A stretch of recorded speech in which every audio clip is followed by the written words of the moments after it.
What's up, Vikings Nation? Now, during the last few weeks, the Vikings have conducted a number of practice sessions as part of their OTAs and their mandatory minicamp, right? Now, these practices have been extra essential for the players on the defensive side of the ball, as Minnesota is basically installing a new defensive scheme this year with Brian Flores now calling the shots instead of Ed Donatel. Thank the Lord, okay? Some Vikings players have taken full advantage of their opportunities in these practices, boosting their stock before the team returns for their training camp at the end of July. And then, well, there are others that have either barely participated in any of these practice sessions or they've come up short in reps that they've been given. Now, looking back at Minnesota OTAs and minicamp, which members of the roster has seen their stock fall over the last few weeks as the team's training camp inches closer and closer to the beginning. Now, some of these I agree with. This is an article by the Viking Age on Fansided, written by, I think, Adam Wright or something like that, who dove through 4 players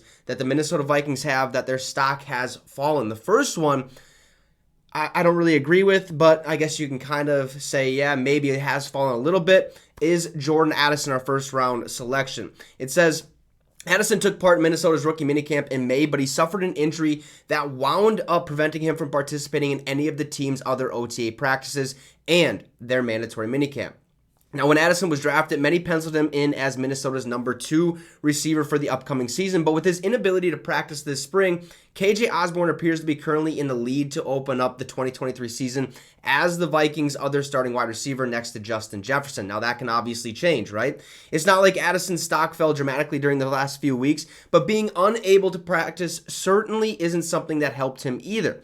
Okay, Addison is expected to be recovered from his injury by the time training camp begins this summer, and if he can remain on the practice field, he should have plenty of chances to make his case to be the Vikings' number 2 receiver. But for now, he'll likely begin the regular season as or in the number 3 spot for the Vikings wide receiver depth chart. The second person that has definitely seen his stock fall, because of some recent events is Oli Udoh. All right.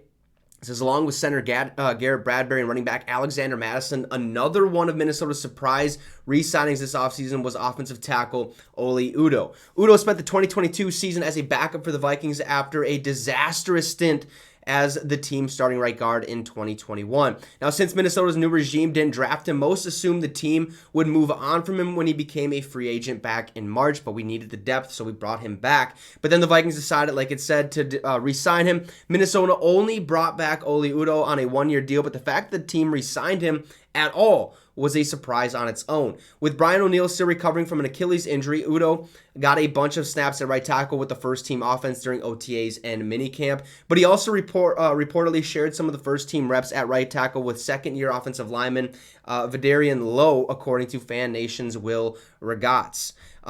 It kind of continues. This is not great, right?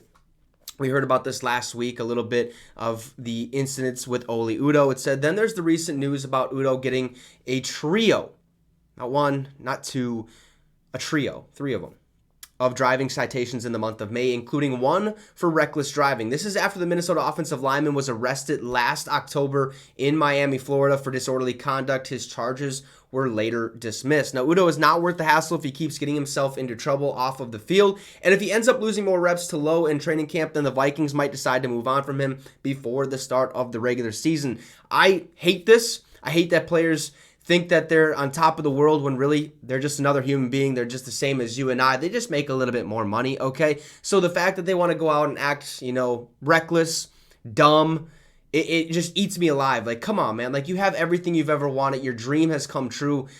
You're making millions of dollars, and you're just going to go and blow that away? You're going to be reckless with it? Like, come on, man. Like, grow up. It's time to take that money and become a grown man, all right?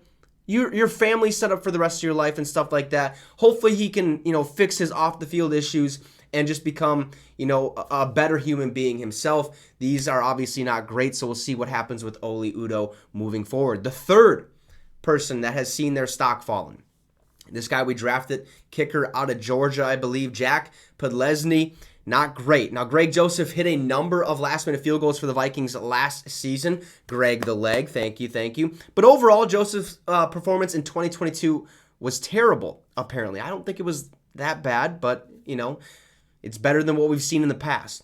Now, despite his struggles last season, Minnesota still re-signed him earlier this year, even with Joseph returning. Some assumed the Vikings would at least sign another veteran kicker or draft one to compete for the starting job. Minnesota didn't do either of those, and instead they signed former Georgia kicker Jack Podlesny, who went undrafted in April. Things could potentially change, but it doesn't sound like Joseph felt any real heat from Podlesny this spring. The rookie missed a bunch of kicks on the Vikings' second day of minicamp earlier this month, and things will likely have to improve significantly in training camp and the preseason if he's going to take Joseph's job before the start of the regular season. Obviously not great news. A kicker that's supposed to have, was supposed to make kicks, that's his only job. Just go out there, put it through the uprights. That's all you need to do. He missed a lot of them. We've seen kickers do this before and then all of a sudden bounce back, right? We had Daniel Carlson, who's on the Las Vegas Raiders now. He was missing kicks for us. Next thing you know, he goes to the Raiders and he starts drilling literally everything, wearing the cowboy hat and stuff like that. So, kickers can change that thing around a little bit. But Jack Podlesny, his stock has definitely fallen a little bit due to those missed field goals. The last one that has seen their stock fallen, not great. It's outside linebacker, edge rusher, pass rusher, Patrick Jones II. Now, after selecting Kellen Mond, Chaz Surratt, and Wyatt Davis in the third round of the 2021 NFL Draft, the Vikings still had one last third-round selection to use that year, and with the pick, Minnesota would end up selecting former Pittsburgh edge rusher Patrick Jones II. Fast forward to now, and Jones is the only one of the Vikings group of four third-round picks in 2021 to still be with the team. Kellen Mond, Surratt, and Davis are all elsewhere, trying to continue their careers in the NFL. Even though Jones is the lone 2021 third-rounder left on Minnesota rosters, it didn't help him get more first-team reps in practice this spring. With Danielle Hunter not taking part in any of the Vikings OTAs or minicamp this year due to a contract issue, it seemed like the perfect time for Jones to get some extra reps with the top unit. But according to The Athletic's Alec Lewis, the third-year pass rusher spent the majority of this time in OTAs working with the second-team defense, while DJ Wanham got most of the reps with the first-team defense. Now, obviously, I've said it in the past, if Danielle Hunter ends up moving away from us or moving on from us, we trade him, whatever the case may be. I've said multiple times DJ Wanham's next in line. Okay, he's the next guy. We've seen him play multiple times. He has a high motor. He looks pretty good. He just has to clean up some things because he's not consistent enough to really make a difference for our defense. He needs to, become a little bit better, be a little bit more aggressive,